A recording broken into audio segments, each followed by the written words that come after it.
Welcome to the Weekly Gaming Blast, the podcast that brings you the weekly gaming news unhinged, live in the flesh. I am AkibanaZero. And I'm Rue the Gamer. Hello, everyone. It's been a while since we've seen each other, right, in the flesh like this. How have you been? Pretty good, thank you very much. Went to MCM Comic Con at the weekend. Ooh, you must have had a really good time over there. Yeah, I've got some games to talk about, let's put it that way. I know that he's played a couple of games that I really wanted to play, but I couldn't make it there myself. Where are we right now? We are in the Tempest on the beautiful Brighton seafront. So, the sun is shining, and there's an outside bar, and the beach is quite literally visible from where I'm sitting. It's beautiful today. Yeah, we couldn't make it work so that we have that in the background, but that's fine. That's why we got music going on and everything. Post a screenshot. Well, we'll post. Just put a picture. We're just gonna put a picture. Just gonna put a picture right over there for everybody to see what it's like. Yeah. So we're here at the Nintendo Players Brighton gathering, where we got a bunch of people right now over here playing Switches. It's kind of like a Switch paradise over there right now. Yeah. Well, I mean, we've got several groups of people that just literally have all their own Switch. They're all playing Mario Kart together. It's like such a good console for that. Yeah, we just played a 200cc race, and that went pretty badly. Yeah, you could say that. I have to say. And since we are at the NPB right now, we are going to be talking a lot about Nintendo today. And that's going to be in the discussion section of the show. If you're interested in seeing that and not all of the little juicy news bits that we have for you, you can go to the comments. You can go to the description below, and you'll find all of the timestamp links to that. But in the meantime, tell us a little bit about MCM. So MCM, yeah. So not many games this year. To be fair, there's not a great deal of games that aren't already out. So like Nintendo showing at EGX was great, but it was all games that are already currently on release. But the thing that I was most drawn to was the Bandai Namco stand, where I got to play Code Vein, which is anime Dark Souls. It actually is anime Dark Souls. And I got to play Dragon Ball FighterZ again, and I got to play Little Witch Academia, which is the weirdest game I've ever played. It's like Streets of Rage, but with cute anime witches. Streets of Rage with cute anime witches. Sign me up. And I know there's another game I played while I was there. Ni no Kuni 2. I have not played that game. I've heard so many good things about it. It's very anime. I mean, it's by Studio Ghibli, aesthetically, so of course it was going to look a bit anime, but it's a beautiful game. It's very, very beautiful. And also the combat system, I was worried because when I played a demo at EGX, it was a kind of turn-based strategy thing, and I was like, what's this? Where's the original Ni no Kuni gone? But clearly I was just on a particular level because I played a standard level of Ni no Kuni, and it was just exactly as I remember, just wonderful, wonderful gameplay in a proper kind of JRPG fashion. Ooh, pretty cool stuff, I'm quite jelly. I wish I was there to check that stuff out. I really wanted to play Code Vein and Dragon Ball FighterZ. It's only a matter of time, and I know you're going to play Code Vein. I know you hate Dark Souls, but you're going to play Code Vein. Well, the hate is kind of a relevant kind of thing, because it's more like a love-hate. I mean, I love to play it and take on the challenge and everything, but I'm kind of hate being frustrated about it. But yeah, I've started Bloodborne, which I think by the time this podcast is up, you guys will be able to watch the first episode of it. And yeah, needless to say, quite salty already. I'm excited. Quite salty already. But enough about us. Let's see what has been happening in the world of gaming right now. Let's kick it off with our controversy section. And we've got a pretty interesting one here, right over here. We have the recent NeoGAF shutdown and then relaunch again because of some sexual misconduct allegations on the part of the founder. What's his name? Evilor? I don't know. Something like that. Instantly forgettable gamer tag. Instantly forgettable. Instantly forget. It's such a typical gamer tag that I couldn't help but instantly forget it the moment I read it. So yeah, anyway, this apparently isn't the first time that allegations have been filed against Evilor, and well, of course, we haven't really seen a NeoGAF shutdown like this, but apparently after the whole controversy, all the all the mods just like, left. Yeah, The forum. en masse in like the space of about, I think it was 2 days. They all just left. Wow.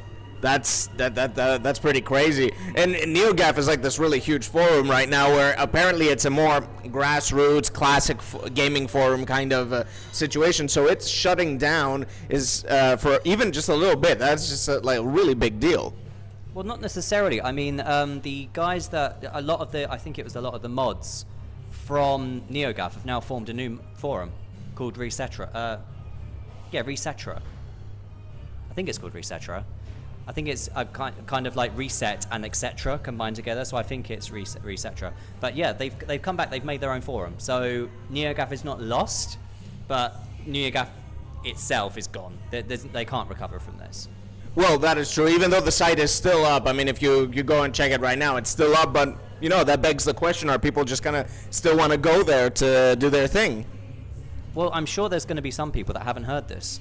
I mean, a lot of gaming news goes over the head of a lot of gamers, goes over a lot of gamers' heads, because gamers come in all shapes and sizes and all kind of walks of life, so a lot of them are going to have missed this news. And just check NeoGAF and then just see that it's just a post-apocalyptic wasteland. But they won't have heard the news as to why that is. That's definitely a big problem, and NeoGAF was a really great place to get some news, to talk about gaming news, and also leaks galore. That's what NeoGAF used to be all about, like getting all those leaks. I remember just seeing links to leaks on Reddit all the time from NeoGAF. So now we have to trust Reddit. Yes. Reddit, when we're talking about post-apocalyptic wastelands, Reddit is a whole other ball game. It's not a post-apocalyptic one, but it's definitely something from a Mad Max type of situation, I would say. But anyway, there still is some hope for NeoGAF, though, because we do have a leak within our little bits and bytes later, but that's going to come at that point. So yeah, there you have it. Looking forward to that, very much so. Right, so we've got a big question being discussed right now in the gaming industry, in the gaming community at large. You want to take this over? Possibly the most pointless question to ever approach gaming, and I will pose this to you listeners as well. Is single player dead? What? No, it's not. To answer the question, I don't know how is. I mean, you might know more about this. How has this discourse come back up again? Okay, so the main idea that has been coming up is that with the recent release of, with the recent closure of Visceral Games, which is really well known for its excellent single-player titles like Dead Space 1, Dead Space 2, and other stuff that they have done. They're very single-player focused. They're very good at delivering good single-player experiences. The thing, though, is that ever since Visceral Games closed, lots and lots of people have been wondering, does this mean that publishers do not want to do single-player games anymore? And it's raised the discussion on the economics of single-player games. So apparently it's not worth it. For some publishers may feel like maybe it's not worth it as much anymore to create purely single-player experiences. Because what we're talking about right now is single-player in the sense that this is built for single-player. Maybe it might have a PvP multiplayer component on the side just for funsies, but it's not a purely multiplayer experience sort of thing. So the question that's being posed right now, and lots of people have been throwing their hats into the arena of this one, including an Xbox exec, I forget her name, but she did say that, well, the economics are rough on it, but essentially they're like, single player is not dead. But it's definitely a tough question at this point of how much is worth it for developers in this time and age to create purely story-based single-player experiences. But that's completely ridiculous. To name a few: Super Mario Odyssey, Assassin's Creed Origins, Legend of Zelda Breath of the Wild, Code Vein, which is due next year, Ni no Kuni, which is due next year, I Am Setsuna, which came out this year on Switch. It came out last year on previous games. Lost Sphere, which is out next year. All of these games are single player. And we will get into it a little bit later, but Mario Odyssey is doing really well, and it is a single player experience. Assassin's Creed, we obviously will get into that a little bit later too, has done really well. Single player game. For them to even say that, what that says to me, and this may be me being a cynic, this may be me being a little bit of a conspiracy theorist, but what this says to me is we don't want to do single player games as developers because we can't Shanghai people into spending more money on shit they don't need because of microtransactions. That's what this seems like. It seems like we're finding it. The reason it's complicated for you, Xbox exec, the reason why it's complicated for other developers is because you can't put microtransactions in single player games and get away with it as easily as you can in multiplayer games. Because people are a lot more resistant to multiplayer, to single player microtransactions. Whereas they're not resistant at all to being helped in multiplayer. That's what it seems to me. It may be me being a cynic, might be, but that's what it looks like. It looks like the only reason they're because they've done this before. Before they have done single player games don't work, and then we had this was I think early mid 2000s. They literally developers came out and said we're not going to focus on single player games because single player games don't sell, and then BioShock came out and blew everything apart. Because it was a single-player game and people wanted that to happen. Don't tell us players what we want. We know what we want because we show you with our wallets. And we always have done. Single-player games, albeit multiplayer games, have had a resurgence this year, like Overwatch and stuff like that. Single-player games are still important because there's people that don't like other people. I count myself as one of them. I don't play multiplayer games because I don't like other people. So I play single-player games, and I love them, and I'm not alone. There's a reason why the top-rated games of the year so far on Metacritic are all single-player experiences.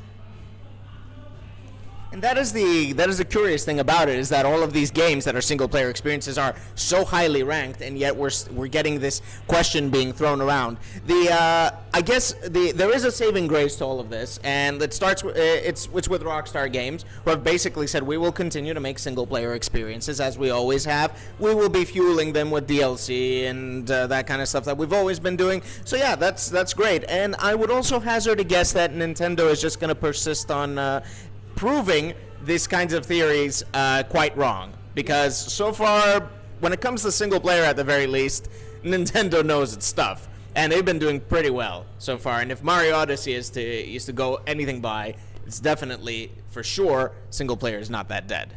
And we've got Xenoblade Chronicles. Oh yeah, we got that coming along. And as you mentioned earlier, Assassin's Creed is a single player game. I mean, does it have a multiplayer component? As far as I know, no. I'm not a Assassin's Creed player, but I'm hazarding a guess that it's primarily a story-driven single-player experience, and it's doing quite well, actually. Ramping up what is that? 86 was it not? An 83% on both Metacritic and OpenCritic. Apparently, it's been touted as a return to form for the Assassin's Creed franchise. And all of the nice little RPG elements that they've included that a lot of people were like, oh my god, what are they doing with this now? Have actually really, really done well for the game. The only thing I have heard is that the combat has been changed. And that's to the detriment. That's where a lot of reviewers seem to have docked points from it. Because the combat is a bit unintuitive and clunky. It was when I played at EGX, and I was thinking that was going to get ironed out, but it does sound like that's remained. They've overcomplicated the combat, and it makes it slightly less user-friendly. Oh, that is definitely a problematic thing, but yeah, so far so good for Assassin's Creed, and that is just yet another point for single-player games. What do we got next? Speaking of another single-player game, you can grab this one. Super Mario Odyssey. 97 on Metacritic. The only game this year that has the same score is Breath of the Wild. Both single-player games. One thing I will, which proves the whole thing wrong, but Mario deserves that, definitely.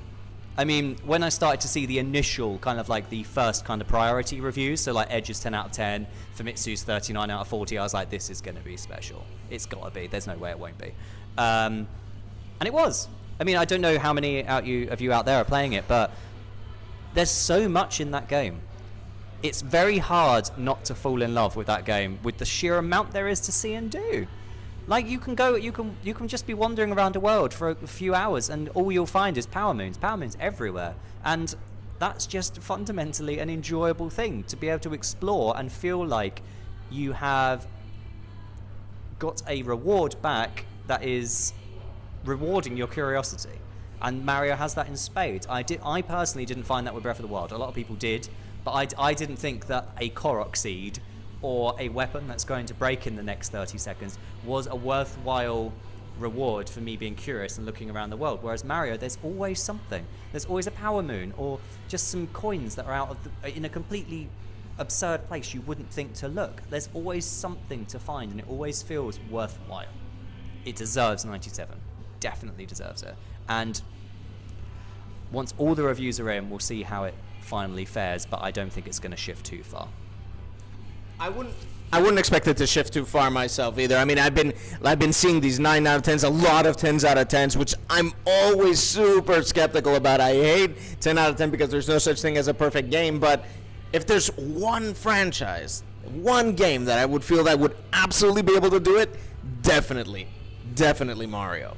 I mean, Mario, and you're telling me now like it's an open world game, right? I mean, that's crazy to me. Like an open world Mario, how does that work? I mean, how do you make that worthwhile? Don't tell me now. I don't want to be spoiled I'm not anyway. Spoiling anything for you. I'm waiting to be done with all the craziness in my life right now, so I can just sink my teeth into it finally, so I can sit in peace and do my Mario thing. But yeah, overall, yeah, I'm very curious as to how they've managed to make this happen. So. Great job, Nintendo. Please keep it up. As per normal. And yeah, well, from the good, let's move a little bit to the... I want to say bad, but I want to actually say ugly. And that is Metal Gear Survive. I'm guessing a lot of you out there have been wondering, when is this game going to release, finally? Apparently it does have a release date now, and that is slated for, just for those who might be actually curious about it, February, was it? Where was that? February 20th in the US and February 22nd for the EU. Woo! And it's coming to PC for all of you PC and Steam users. Oh, yes! Because that's exactly what has been missing from every Steam person's library. Metal Gear Survive, a spin-off to a game that Konami literally shunned the creator of. I mean, let's be honest. I mean, if you're a company and you've got this IP under your name, like Metal Gear, you want to do something with it, obviously. Of course, yeah. But why a zombie stealth multiplayer-y kind of microtransaction-y sort of farmy kind of game like this? I'm baffled. I'm really not. And the reason I'm really not is because all Konami have done is they've looked at everything that's popular at the moment and put it all in. Online multiplayer, popular at the moment. Zombie games, popular at the moment. Survival games, popular at the moment. Microtransactions, popular at the moment. They've basically just taken everything the gaming industry is doing at the moment that everyone's like, oh, this is fun for the moment, and they're putting that all into the game. The only problem being is that's going to date the game severely, because it's now going to be very much a product of this year. So once this year passes and the games industry moves on to its new thing du jour, it's not going to last. And hardly anyone's going to play it anyway, so they're losing out on it. When you're looking at for a Metal Gear game, you're not looking for this random-y piece of shitty, I want to say, kind of thing that just is a mishmash of genres and things that the gaming industry is doing right now. You want Metal Gear. With zombie unicorns. Yeah, well, I'll take zombie unicorns. Yeah, why not? Something new. Why not Snake strangling and maybe recruiting some zombie unicorns by his side? I mean, I don't think we can top that. Let's move on. What do we got? Nintendo's leaks. Oh yes, The wonderful leaks from NeoGAF. The last. Okay, I might as well take it. Yeah, I must admit, you have perfectly put in our notes for the show. Parting gift. I think that's the perfect way of putting it. Like the swan song of NeoGAF has come out with a lot of really great leaks about Nintendo, which I really hope are true. I hope all of them are true, because all of them are great. I mean, the first one being that a sequel to a 3DS game will be making its way to Switch, which that blows it wide open for possibilities, and I can only think of one that I would really want to see. Which one? Kid Icarus Uprising on Switch. Yeah, that's one that people have been throwing out a lot. What else could it possibly be? I can't think of any games that are just on 3DS that I would want a sequel for. Just on 3DS. I can't think of any. No, I mean Kid Icarus is the one which comes to mind. If they brought a sequel to that onto Switch and repaired the broken control system, because I couldn't physically play that very well, because it was created specifically for right-handed players, and because I'm left-handed, I really struggled to play that game. I mean, you could switch the controls around to a left-handed system, but it wasn't anywhere near as good as the right-handed system, so therefore I really struggled to play it. Themes are coming, finally. After so long of having just black or white theme, which in all fairness, I really like the black theme. I think it's really nice. I switch between the two. Yeah. I like black, I like white, I like black, I like white, but I'd like to They're really nice. But do something else. But themes, if they bring themes like the 3DS themes, I'd love that. Oh, me too. Because the 3DS has a great selection of themes now. I mean, albeit it's taken a long time to build up that library. I think it's been like 2 or 3 a month since they did themes. So it's come so far, and I like the theme I've got now. I love the retro Metroid one, absolutely beautiful. But yeah, themes would be great, especially seeing as that way there'd be something playing when it's on the main menu if they put music in with it. Because at the moment it's just silence. Oh yeah, that's true. And you know, little sound effects when you're picking something. I must admit, the sound effects of the Switch are just brilliant. Oh yeah, they're great. So satisfyingly clicky. I love it. I love when you put the controller in the click. That I love it. They've put so much into that switch, as in like the click switch sound effect, and it's beautiful. It works so well. Metroid Prime 4. Nintendo, you beautiful people. Apparently, Metroid Prime 4 will be revealed Q1 2018 for a potential release Q4 2018. If that's true, I'm so excited, because if they do anywhere near as good as they did with the Metroid Prime trilogy, I am all over that. I love Metroid Prime. I loved all 3 games. I'm one of those weird people that did. Bring it. Bring on Metroid Prime 4. I want it. I want it so bad. Even if it was like Metroid Prime Hunters, I wouldn't mind. With like more level based, with like stalking mechanics, that would be amazing as well. And then the final thing, which is a very out of left field, you could say it was a left hook. Punch Out. Ooh, the puns. Well, we got to get some puns in. But yeah, Punch Out might, inverted commas on that, might be coming to Switch. I would love that, especially if they put in a control system like ARMS. Ooh, that would be amazing. If they could like make the motion controls really like good. The Wii Sports Resort boxing on the Wii. Yes. If they made it and improve on that as well. So like punch 1, punch 2, duck one way, duck the other way, duck backwards. If they just did that, because in all fairness, the Switch HD Rumble is so much more sensitive and so much more responsive than the Wii Remote. Even when the Wii Remote had its Motion Plus and was like 1-for-1, it was still much more. The new Switch, the Joy-Cons are much more sensitive. So that's why ARMS is such a joy to play, because of that. So bring Punch Out, and also bring Punch Out. Have some ARMS characters as guest characters. That would be wow. That would be crazy. Then you're selling ARMS as well. Literally selling ARMS. Or even, Bring it. Just add a little bit some of that ARMS craziness to it as well. I mean, if you're gonna make a Nintendo type of fighting game in this sense, because that's the direction they're going. They're always Nintendo-fying things that already exist. If you're gonna do that, just go ham.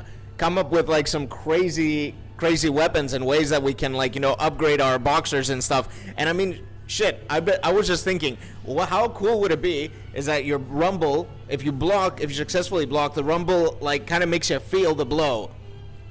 And they could do that. And they could literally do that. The HD Rumble is that sensitive. You could easily do that. Yeah. Yes. Maybe also if you time it correctly, you could get some kind of special counter just by feeling the rumble. I don't know. I mean, I'm getting ahead of myself, but yeah, like these are all amazing things that come out, and it's like definitely some of the high things on people's lists right now. So yeah, Nintendo, bring it on, along with Virtual Console. Or, well, actually no, Virtual Console, I'm with you. But why not, for the people that couldn't get the SNES or NES Mini, SNES or NES Mini compilations? Ooh, yes, I'd love that. I'd love that. Yeah. Even if it was like £50, which is about half the price of the, well, around about 20 quid less, 30 quid less than the SNES or NES Mini. Just release the games that were released on those as just a little bundle. Yeah, I'd totally be up on that, especially once they decide to stop producing it, I guess. Yeah. Also, one other part of the leak is that Netflix might be... Yes, sorry, missed that bit. Yeah, Netflix, which is about time. About freaking time. I mean, like, literally, this device, I just sit in bed sometimes and I wonder, I want to watch something, I don't want to do it on the PC over there because it will bother my wife or something, but I end up doing it on my phone. And it's like, I have a perfectly lovely device that can do it just fine right over here. So yeah, do it. YouTube as well. YouTube. Oh yeah, because then I can watch your Dark Souls and Bloodborne playthroughs in bed. And I can watch that Lone Survivor goodness, because I want more of that. I want more of that. Episode 2 is coming on Tuesday. Yay! Can't wait. All right, moving right along, because we got stuff to talk about. Yeah.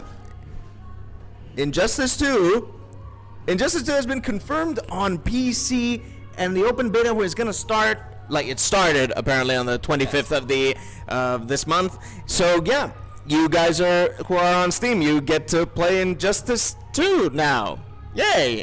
I guess. Experience a great story and really weird animations. And yeah, some of the clunkiest fighting I've ever played in my life. I was just discussing about Mortal Kombat and Injustice with a student of mine, because he was just asking me about fighting games. He started playing Killer Instinct and he got Mortal Kombat, and he asked me my opinion, and I said, Mortal Kombat, kind of clunky. But yeah, Injustice 2 has a great story mode, some of the best that exists right now for fighting games, and yeah, it's exciting stuff for Steam users out there. Let's make this a quickie. What do we got? You can just throw like the last ones out quite quickly. Right, okay. OG Games released on-demand service this week. Yep. So the Xbox has received like 13 games from the original Xbox, including Gears of War, I believe, that they can just play on the on-demand service. I mean, yeah, so... Oh wait, no, it's not, sorry, my mistake, it's not Gears of War. So you've got Knights of the Old Republic, Red Faction 2, Prince of Persia, as in Sands of Time Prince of Persia, which is good. A King of Fighters game, Grabbed by the Ghoulies, Blood Rain 2, so it's a really good selection of games. Ninja Gaiden Black! That's only going to build. It's only going to build from there. Now that they've started this, Xbox, if there's one thing Microsoft are very, very good at where Sony are not, it's backwards compatibility. Yeah, and I guess that's what they've got going for them, considering that in other areas it's not really that great, right? So, according to an analyst, the loot box controversy hasn't really put a dent in anybody's sales. Doesn't surprise anyone. No, not at all. I mean, I guess a lot of us gamers are just, do I want to say suckers? Nah, I take that back. No, that's not at all it. I mean, people want to play a game. And obviously, even if there are certain things that we don't like about the game, we will just turn around and go and buy it, right? I mean, I'm not a big fan of costumes on Street Fighter V, but I still buy a few every now and then. So yeah, and yeah, but still, we've made a bit of a stink as a community of gamers. So maybe at some point we might start seeing a dent. Well, the problem is not that we want to see a dent in anybody's sales. What we want to see is the industry coming back and acknowledging what we're saying here, right? We want, and essentially, we do want loot boxes to be carefully considered and be considered for what they actually are, which is, it is essentially legitimized gambling. I mean, it's not gambling by definition, but it follows a lot of the same kind of psychological and manipulative techniques that gambling does, and that's what we want to see developers acknowledging. I mean, the thing is, the reason why I'm not surprised that sales were not affected is because the games that have recently come out that have loot boxes in are all big games that were very heavily anticipated. They were going to sell anyway. Forza, Shadow of War, Overwatch has been phenomenally popular, and its sales haven't been affected by loot boxes. And there's one I've missed that I can't remember. There's a game which has come out recently, really big game that had loot boxes in it, and it hasn't affected its sales either. It's because they're big games. They weren't ever going to be affected by the loot. Battlefront 2 has had like massive amounts of pre-orders despite having loot boxes. The games are big enough that they could get away with it. That's the issue. That's the problem. That is indeed the problem, and especially when, like, the other thing, like, to keep in mind also is that not all gamers are in the loop about all of this stuff. Oftentimes I feel like, you know, there's a bit of a problem also about raising awareness to your customers about things, and it's something that I think that governments need to step in for.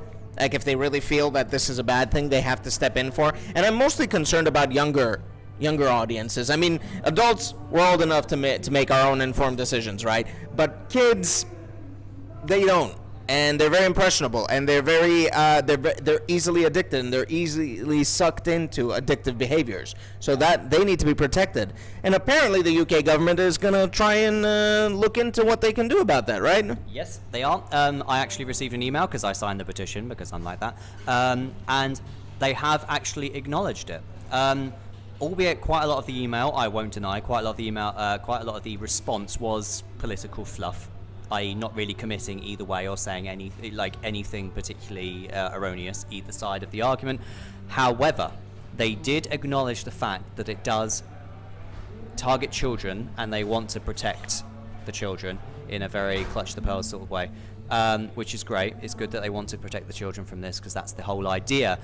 However, they did say explicitly in their response that they do agree that this is a kind of gambling, and they wish to pass on to the Gambling Commission of the UK to further look into this. So therefore, albeit a lot of it was non-committal, but in that response, unless I've read it wrong, and I've read that email through several times, they acknowledge the fact it is potentially gambling, and they're passing it on to the Gambling Commission. So we could actually see like laws and regulations actually start to come in.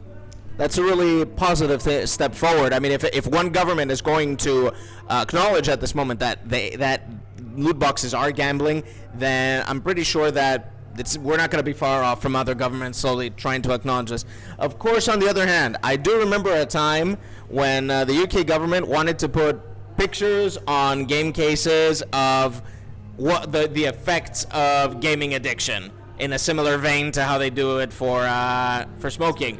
Yeah, I heard that was supposed to become a thing, but it didn't.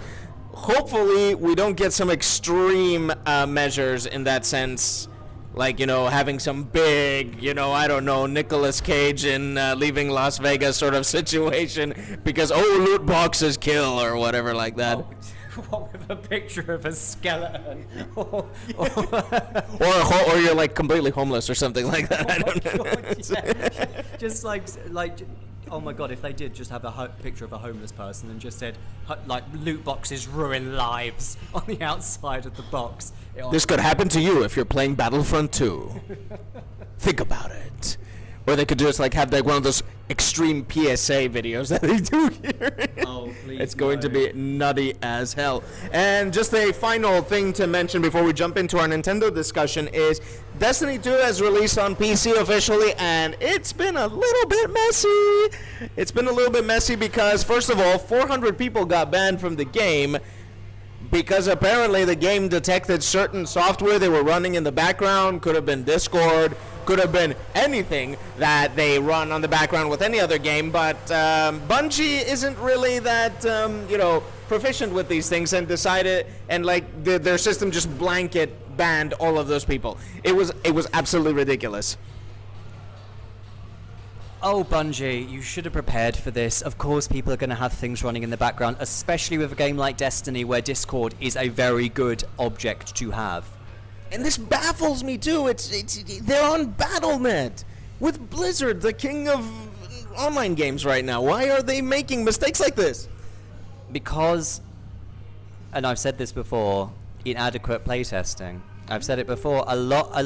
Almost every developer does it now, and it's unfortunate, but there's such a rush to get games out in times, like they needed to get Destiny 2 out way before the Christmas rush, because otherwise it wouldn't have sold as well. If it had fallen on this last week when we had 3 massive games releasing on the same day, it would have struggled, because Destiny 2 is great and all, but I think against Assassin's Creed, Wolfenstein and Odyssey it would have, because as it was, those 3 were fighting each other for success, in which Mario Odyssey came out on top, I think, just about.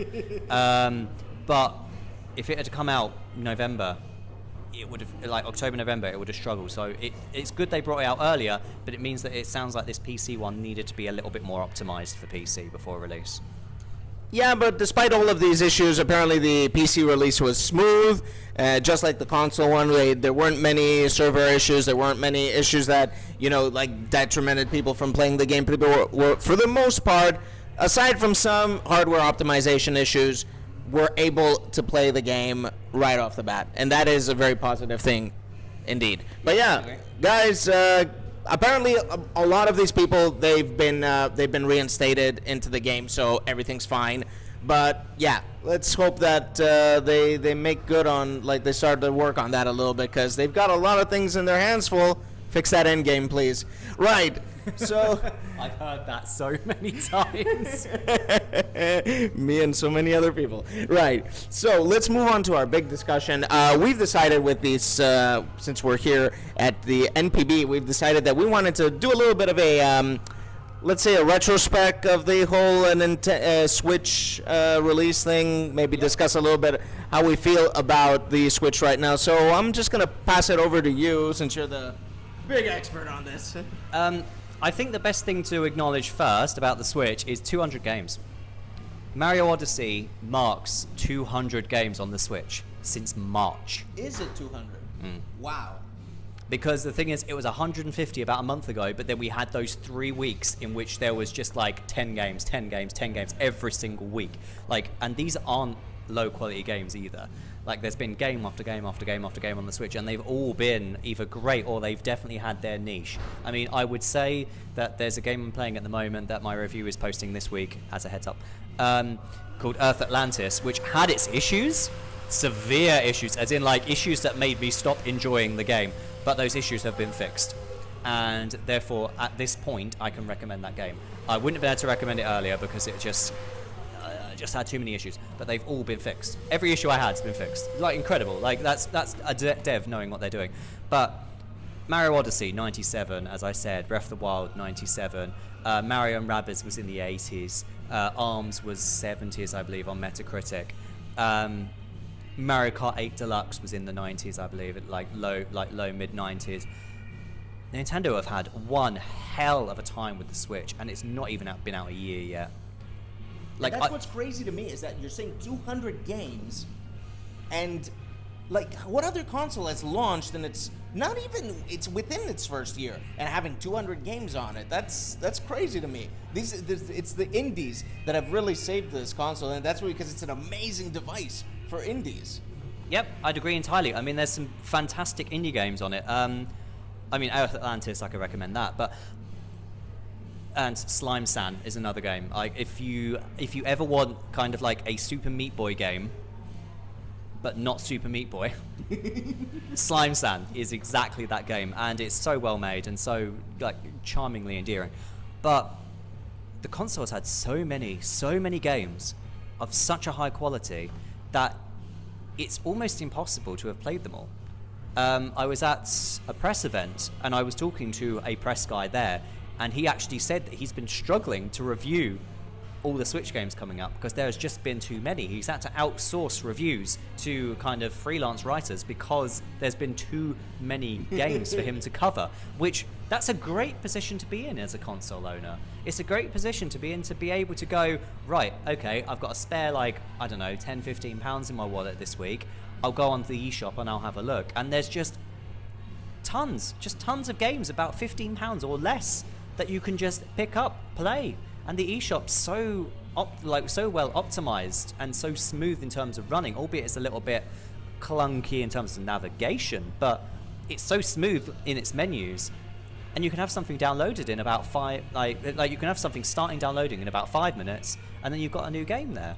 And you can actually type in game names in the search bar, unlike another console that you and I own, which honestly, what the F, Sony, seriously, with that scrolling wheel for every single letter. But yeah, I digress. Yeah, for the players. I know I've said that multiple times. But yeah, the Switch has just had, I mean, I will admit I'm in quite a privileged position because of being press, working for the Nintendo scene.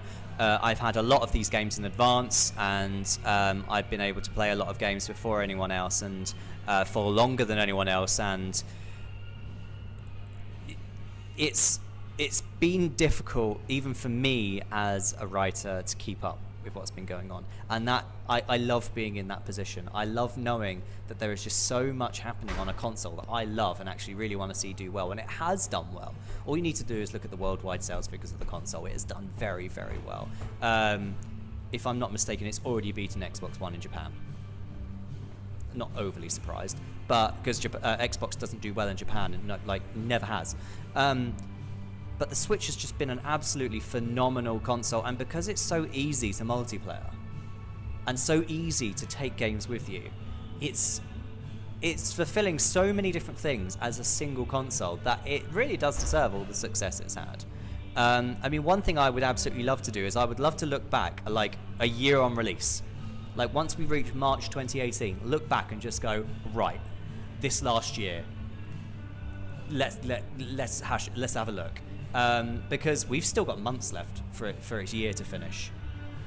We've still got months left. We're in October, end of October. We've still got like 5 months. Yeah, and we've got big hitters coming out. We've got Xenoblade 2. We've got, what is it?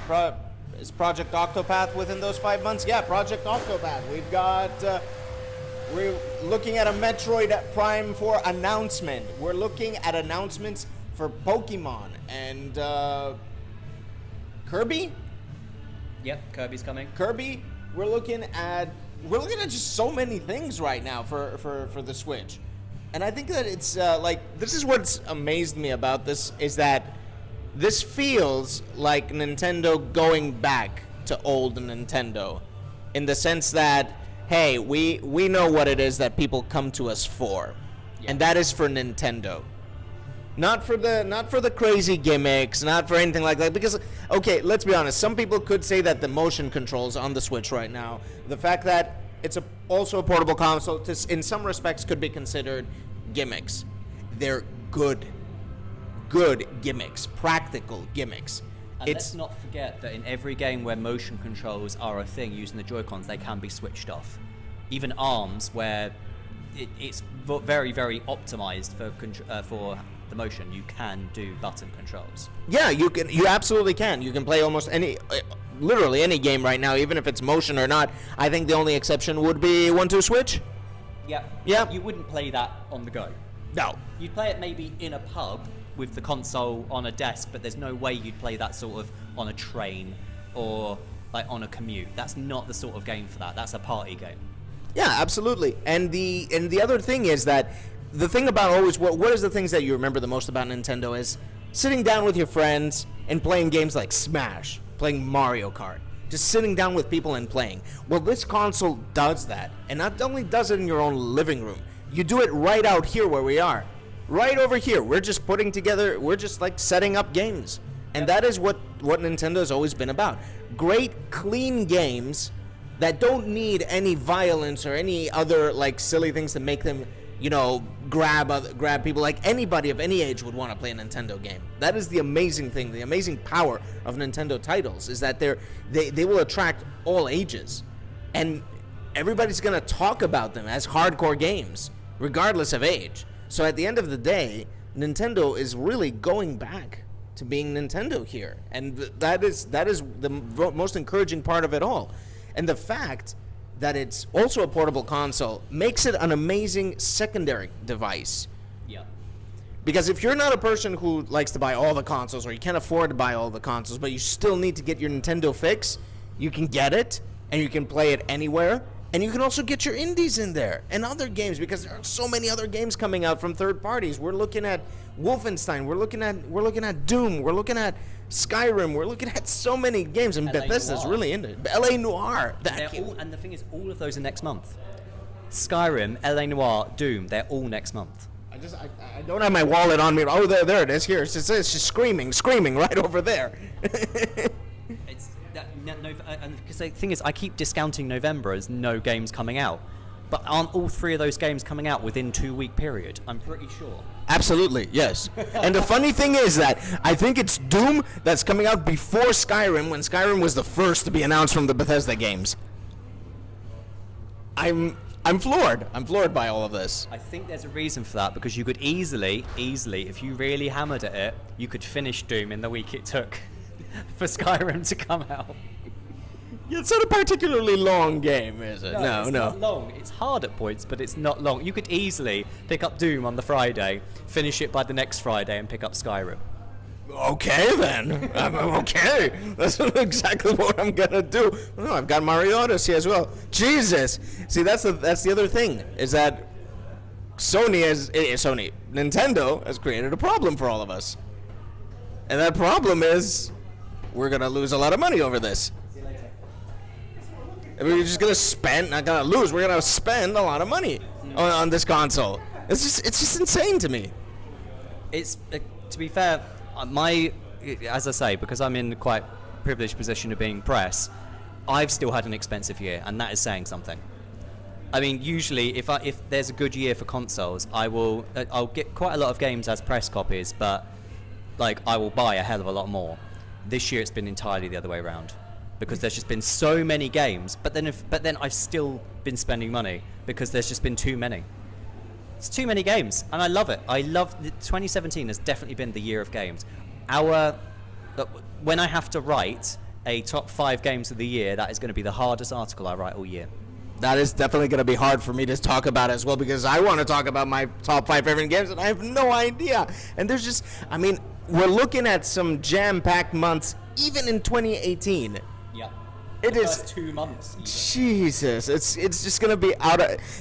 Anyway, Nintendo knocking it out of the park. I think at this point, even with a little bit of few of the shortcomings of the device, I could safely say that this is a console that's going to drive a future, which is what I want to get into right now. What is it that you expect, wish, predict into the future of the Switch? Good God, that is a big question. That's what I'm all about. Basically, they've now built a decent library, really decent library. What I want to see now is just a few quality of life changes. I want those additional themes to be true. I want more things you can do on the console without playing games as well. Everything is very bare bones, especially if you compare it to the 3DS, which had a lot of inbuilt software. I loved Street Pass. I thought that was a fantastic feature, and I would love something like that to exist.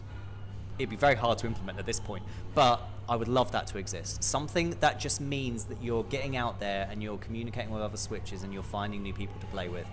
Because the console is great for taking out, I'd love there to be some other incentive to take it out than wanting to collect more moons on Odyssey, which is a pretty good reason anyway. But I'd like another reason to take it out with me, because at the moment when I go out, I'm still taking my 3DS, and I'd like a reason to take my Switch instead. That's fair. I can agree to that. And I thought it was kind of curious. I thought that they would actually implement Street Pass on it and would have some kind of functionality with 3DS, maybe to incentivize people to keep their 3DSs longer. I don't know. Or to even keep them within the same ecosystem with their friends who may not have bought a Switch, but they have a 3DS, so maybe they could still do something with Street Pass. But okay, that's all fine and well. But yes, I agree. We need more reasons to take our Switch out, for sure. Quality of life, I'm definitely there with you. What I would like to basically see is, first of all, UI stuff. Give us folders. Let us organize our screens. I mean, I like that they've kind of semi-copied a little bit what Sony does with the XMB, the crossbar menu system, whatever they call it. Make it more Nintendo. Yeah. Make it more Nintendo. Make it feel more Nintendo. I mean, I know that they're trying to hit that hardcore fan base as well, but make it more Nintendo. Give it that, like, you know, Nintendo feel, you know? Yeah, like, you're already doing that with the sound effects, which works, like, really snappy little sound effects. I love them. But just, you know, add the visual now to it. Like, start working on that visual of the UI itself. Folders, I mean, Sony, it took them a bloody long time to do it anyway, but, you know, you could do it as well without taking that long. Yeah. What else? What else would I like to see? Virtual console or something to replace it? I mean, I have to hazard a guess at this point. If they haven't announced Virtual Console, they're working on something else in that regard, like the backwards compatibility regard, because old Nintendo titles are timeless. They're always going to be in high demand. So they must be working on something related to that. And I'd like to see what it is as soon as possible, because I've got a lot of games that I would like to revisit for sure. And I feel like they would just be amazing. Let me put it this way. I want Nintendo to give me a reason not to have to make a little emulator device. And I think the Switch is the device to do it. So, for that, would you like something like PS Now, but on Switch? I would totally want something like that. A Netflix of Nintendo classic games. So being able to play say NES, SNES, N64, GameCube games, just as a kind of I would easily pay that. Before I pay for their online service, I would pay, say, $10 a month or something to be able to play any games from Nintendo's history that I want. Yes, absolutely. That is exactly what I would want to be able to do. Pay a monthly fee, and I can just go on their library and play whatever the heck it is I want. And I know I could kind of maybe understand why they didn't want to do it right now off the bat. They want people to buy the new stuff, right? I mean, that's definitely one thing that you want people to do. You want them to buy new stuff, and I get that, okay? But I feel like, okay, we're crossing that threshold, that 1 year threshold, and it's been amazing. They've got amazing sales, amazing reviews. I want real horsepower being put into the game. I want real staying power in the device, because that stuff is going to clinch it.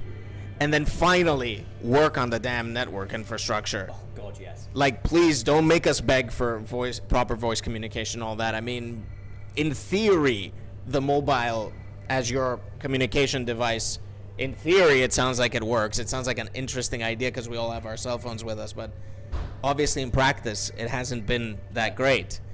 Can you imagine a person just walking around with that headset, playing Splatoon on the go with his phone on the pocket and all these cables running around? That's just bananas. No, it's ludicrous.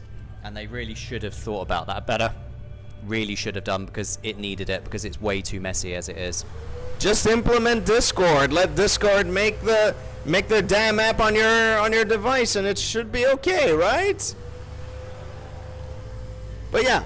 Anyway, that's been our Nintendo little Switch retrospective right now. It's been 7 months now, almost 8, since it came out, so it's been going strong.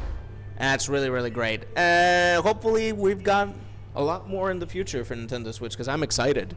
Yeah, and we've still got Xenoblade. December, we've still got Xenoblade Chronicles. This year has not ended yet. We're still climbing that ladder. We're still climbing that mountain. And yeah, like I said, our wallets are screaming.